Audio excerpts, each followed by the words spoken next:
What's up, everyone? JJ Buckets here, yours truly, and I think it's time. Time for what? Time to talk some basketball. Camera on you? What the hell are you? What you got a camera for? So, at the time of this recording, yesterday's performance against the Dallas Mavericks, it felt like a throwback in a way, didn't it? It felt like a throwback to the dominance that we've seen over the past few seasons and what was a great victory over the Mavericks. And in particular, watching guys like Chris Boucher having his great start to the season, it really got me thinking. The combination of those two really got me thinking about just some of the best seasons that we've seen from Raptors in franchise history. And it made me want to go look at that.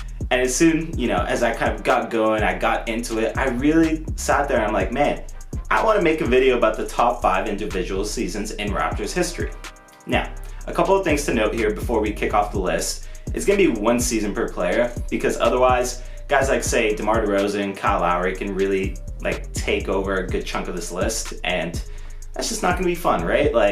I think it's more interesting that way, especially because then it brings up further discussions of, is the season listed for a certain player really the best season he had with this team? So I decided to make that call. And if you're wondering how these are going to be graded / evaluated in terms of who ranks where, so it's going to be based on the regular season success in terms of the numbers and the playoff numbers as well. Both things are going to be weighted. I think the regular season is going to be weighted a little higher, but in terms of some players here in particular, I would say their immense playoff success is obviously going to be a big driving factor into where they rank on the list. Other things that were considered were the success of the actual team that season, so where they were in the standings, and as I mentioned, kind of the playoff results that happened with that year's team. And the final thing is just accolades that they might have picked up that season, like All-Star teams, All-NBA, so on and so forth, all in consideration here in terms of how these guys rank. So with all that being said, let's kick things off with some honorable mentions. So when it comes to the honorable mentions, there's 2 guys here and 3 seasons actually that really kind of stood out as very honorable mentions. Damon Stoudemire, I think I would say 96-97 stood out. I thought it was very impressive individual numbers regarding the regular season stats that he put up, but obviously the team had almost no success to go with it. They were 12th place, they were 30-52, they just weren't a good team. So it was very hard to justify, putting a guy that was getting his numbers, but just on a very bad team into the top 5. So, he got omitted and he's left with an honorable mention, which I don't think is a bad thing by any means. And then there's Pascal Siakam. And I think there's 2 seasons from him that you can really make a case for. Obviously, the first one is going to be his MIP season when he really broke out as a very good player. And then the thing that really, I think, pushes that season over the top in terms of, almost making it onto this list is the fact that he had a great playoff run as the Robin to Kawhi's Batman in the NBA championship season. So it really gave him a chance to be on the list, but ultimately I made the call to just leave him off of it. And actually, when it comes to Siakam, I thought his All-NBA second team season last year was also very much so worth consideration here when it came to the top 5. Naturally, he wasn't an NBA champion, he wasn't the Robin to Kawhi's Batman that season or anything like that, but he did perform really well. He put up very good numbers. Obviously, he had the All-Star and NBA selections to go with it, and he really showed that at the time he was a fairly viable first option until the playoffs. So both those seasons definitely got consideration from Pascal, and obviously we talked about Damon, but ultimately those 3 seasons were close, but just not quite there for me. Kicking the list off at number 5 is going to be Chris Bosh, an old favorite of, I'm sure, a lot of Raptors fans, much like myself. And for here, I decided to go with his 06-07 season, where in the regular season he posted some good scoring numbers as well as rebounding and contributed with some blocks as well. Playoff numbers dipped. They dipped a little bit. He wasn't great in the playoffs, but it is what it is. The Raptors were 41-41 that year, which doesn't seem great, but it was actually good enough to be the 6th seed. And it was a season where he picked up an All-Star selection, which was great. He picked up an All-NBA second team, which was really great as well.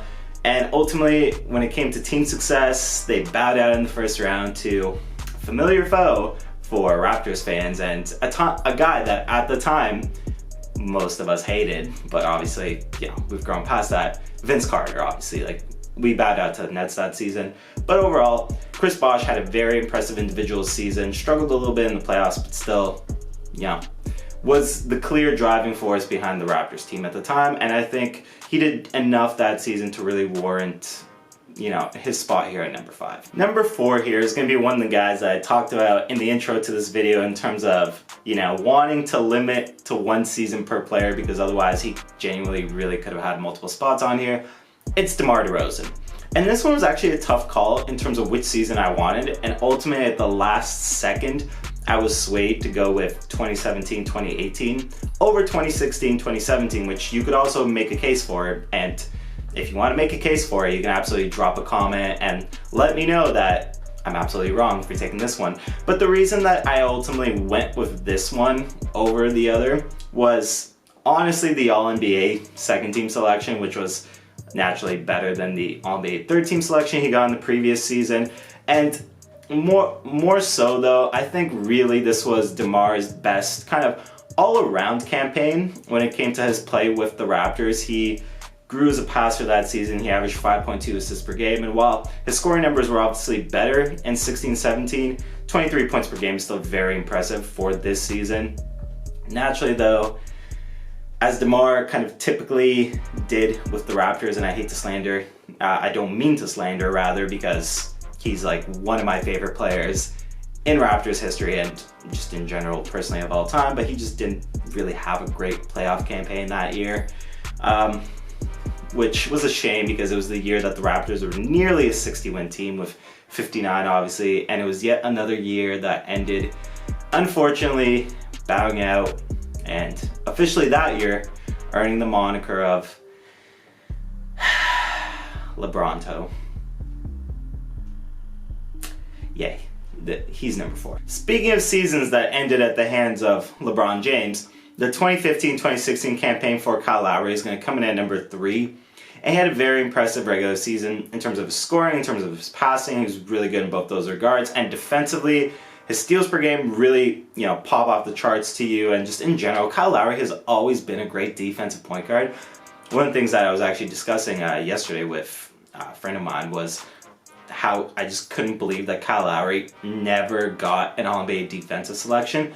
But nonetheless, it's besides the point. It was a very good campaign. They were a 56-win team, which was good enough for second in the Eastern Conference. And I really think that year Kyle Lowry was the best player on the Raptors, undoubtedly, with all respect, obviously, to DeMar DeRozan. And he was an All-Star. He was an NBA third-team member. And this was the year that they actually made it to the Eastern Conference Finals, where they bowed out in 6 games to the Cavs. Fun fact, I was actually at that Game 6 where they ended up getting eliminated, and let me tell you, the feeling in that crowd, even as they were getting eliminated, was just electric, and just hearing the fans just, cheer this team off the court, I guess, in a sense, it was great. But again, I digress. As far as Kyle Lowry, obviously, once again, similar to, DeMar DeRozan previously discussed, his numbers took a bit of a hit when it came to the postseason, but ultimately, overall, this is still a very impressive campaign. It was the first conference finals appearance in Raptors team history, so it was a great season in terms of team success. And overall, I think it just gets the slight nod here over DeMar DeRozan's campaign at number 4. At number 2 is going to be the oldest season that is on this list, and it's going to be Vince Carter's 2000-2001 campaign. Now, Vince Carter, what can you say about Vinsanity that kind of hasn't already been said? Obviously, this was a guy that Raptors fans did hate for a while, but then eventually they just kind of stopped and just started appreciating everything he did for the franchise. And Vince Carter, just in the early days of the Raptors, he gave the city of Toronto a reason to love basketball, and I think that impact can never be undersold. So, that's an off-the-court thing that kind of maybe unofficially pushes this season up a little bit, but honestly, it's not even needed when you're looking at the numbers. He was averaging 27.6 points per game in the regular season with good complementary numbers all around. In particular, he was very good defensively in terms of the stats. And in the playoffs, he really didn't miss a beat. This was a very good campaign for him and a good campaign for the Raptors as well, who were 47-35 that season. But the thing with that season is, this was kind of like, I guess, the big pain before like the LeBronto era of, obviously Vince Carter had a chance to send the Raptors to the second round with a potential buzzer beater, but he ended up missing it against the Sixers, and they ended up bowing out in the second round. So this one hurt. This one definitely, every time they play like flashbacks of it for whatever reason, like if it's in the Raptors playoffs and you see it, it's just kind of, it stings a little bit, you know? But obviously it's not Vince's fault by any means. And like I said, this was a tremendous campaign for Vince Carter. He was an all-star, he was an all-NBA second team. The team had good success. He had great scoring numbers. He really was one of the only, I'd say, 2 superstars that the Raptors have ever had in franchise history, and this season deserves all the acclaim that it gets. As much as I can feel like you can debate a lot of spots on this list in terms of where people rank, I feel like number 1 is genuinely just the only spot here that is locked in without a doubt, no questions asked. It's obviously Kawhi Leonard from 2018-2019. And what's there left to say about this season that hasn't already been said? He load managed a little bit in the regular season, but he more than made up for it in the playoffs with one of the greatest individual player runs in NBA history. He was fantastic all postseason long. In particular, he really helped out the Raptors in spots where the offense went cold and they just needed somebody to go get a bucket for them, to shift momentum or to keep them in games. And Kawhi Leonard did that every single time. On top of just having some of the most memorable moments, I would say, in Raptors history. In particular, obviously, I'm talking about the Game 7 winner versus the Sixers, kind of what many saw as like the redemption to the previously discussed like Vince Carter miss. Kawhi hit his shot, right? It's still the only Game 7 buzzer beater in NBA history. And just, I can't say enough good things about this campaign. Like, they were a great regular season team. They obviously were second in the East, 58 wins. God, like I don't know where to start listing off these accolades, right? Like all-star, all-NBA second team, all defensive second team, obviously NBA champion, which is just, it fills the heart, you know? And finals MVP to go with it. Kawhi Leonard was absolutely sensational this season, and I think he was so fantastic in his 1 year here on the Raptors that no Raptors fan really holds any kind of ill intent. Maybe not ill intent is the word, but kind of bad feelings towards Kawhi for wanting to go home and play in LA because, hey, he showed up, he left us with a championship, and then he's like, hey man, I want to go back home. And we were just kind of like, I mean, we're not thrilled about it, but thanks, man. Thanks for what you did. So yeah, Kawhi is just, undoubtedly, he's number 1. So what did you folks think? Was the list right? Was it done in the correct order? Are the selections for each individual player the right seasons that should have been picked?